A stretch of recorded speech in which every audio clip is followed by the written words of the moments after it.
I love the smell of yeast. And then you're just gonna let it sit for 10 minutes. After 10 minutes, it should be foaming. If it's not foaming, you're gonna have to throw it away and start all over again.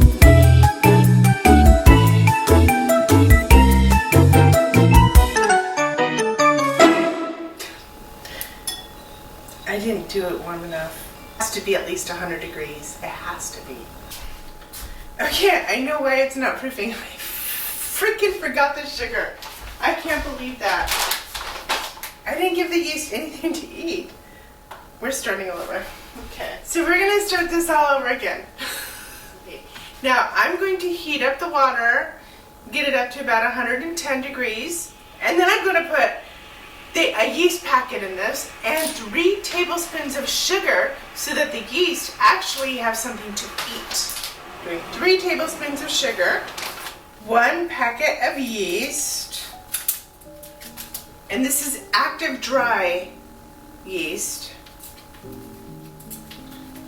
Shake it down. Mix this all up.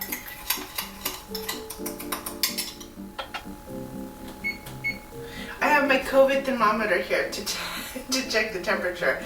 I know it's not the best thing in the world, but it's what I have, and it says it's high. So it's above body temperature.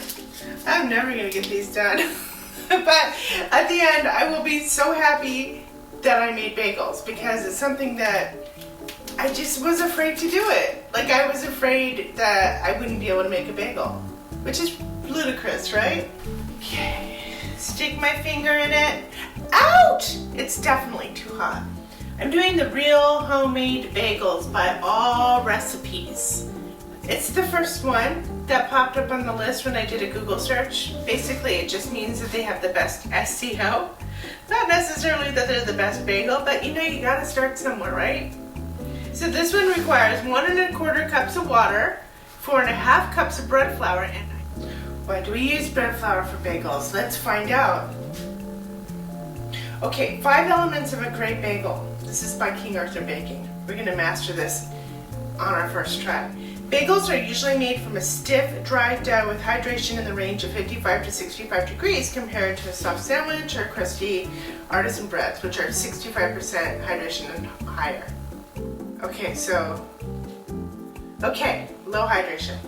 Flour. Flour choice plays a major role in determining a bagel's texture and crumb structure. New York style bagels with an intense chew are usually made with high gluten flour. That's a bread flour. Bread flour has high gluten. That has kind of the inclusion of whole grain or high extraction flours, which provide more flavor and texture as well. Well, we're not going to have the perfect New York style bagel. We're going to have the perfect North Carolina style bagel. It says it's like 103 degrees.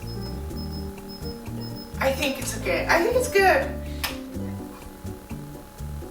Yeah, we're just gonna go for it. 1 1/4 cups of water into a packet of active yeast and 3 tablespoons of natural sugar.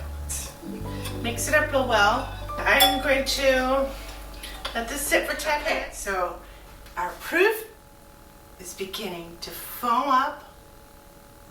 And I've got 4 1/2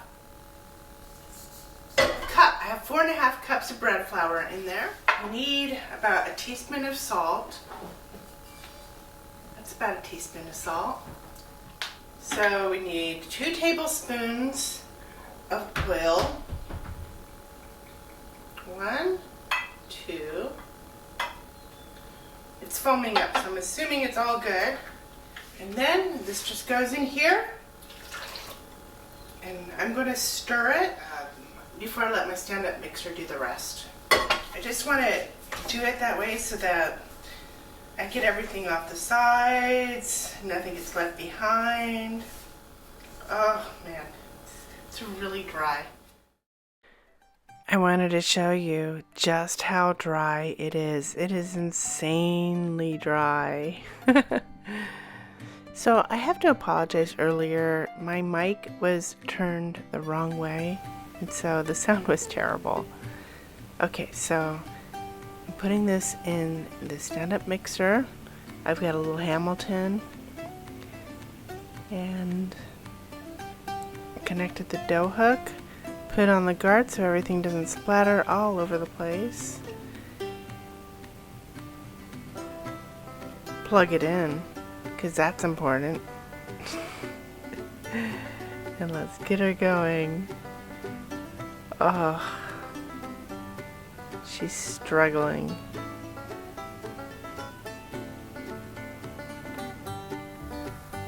Oh my gosh, she's like the little engine who could, but she's not because she's actually smoking. You don't see that, but Miss Little Hamilton is, her engine is burning up. So we're gonna take her out. Look at that, isn't that terrible? Oh, it makes me think of something like gross, but I won't say it because that would be really naughty. You don't come here for naughty stuff. You come here for delicious food, right? Okay, so we're just gonna take this into our own hands, at least for a while. Added about a quarter cup of water. This recipe is super dry. I'm not sure if I would recommend it. I know you get the finer crumb, I guess, if you have less moisture in your flour mixture. We're going to try the Hamilton again. So I'm on my phone right now, and I'm on all like the forums, like the bagel making forums. I'm just like reading all the comments because those comments are really good. They're not trolls. Those are people who show up and they want to help, and they are awesome. So there's this thing called the window pane test. It tells you if your gluten is fully developed, and if it is, then you can kind of knead a little piece of dough and then stretch it. And if you can see right through it instead of it tearing, it means that your gluten is fully developed. But as I've been going onto these forums, these bagel making forums and other bread making forums, I've discovered that that's bollocks. Some people say that if you get the window pane, your gluten's already overdeveloped. So many people say they never get the window pane, and a lot of people say just don't worry about it. So I decided to not worry about it too much, but I'm still gonna knead it a little bit and see.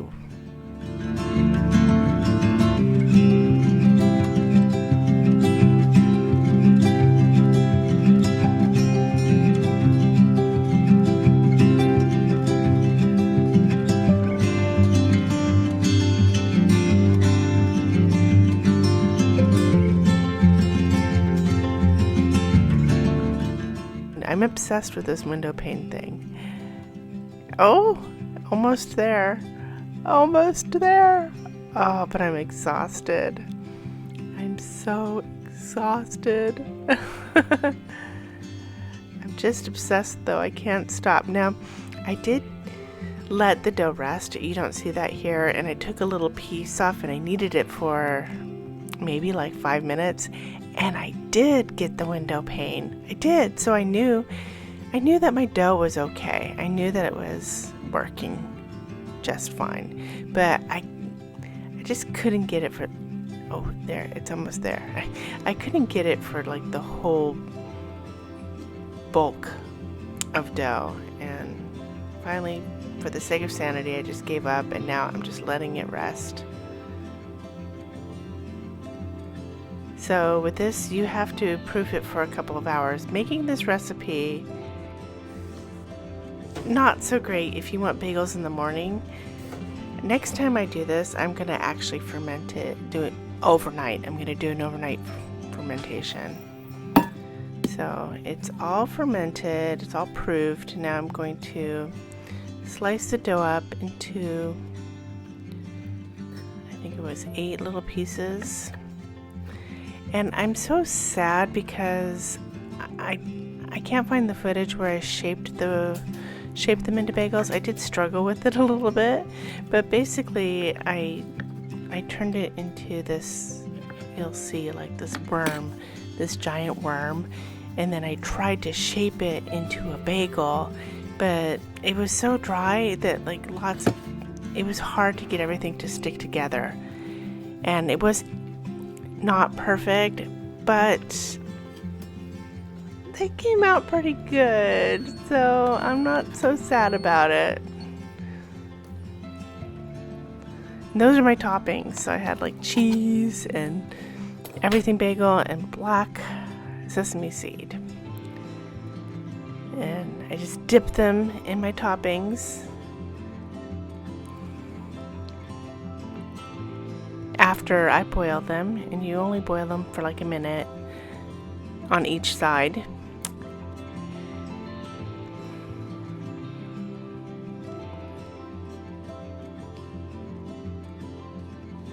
You gotta be careful not to burn your hands. I should be using tongs, but you know, I'm lazy. And this is how they turned out. So good! Oh, they were really delicious, but next time I'm going to do an overnight ferment.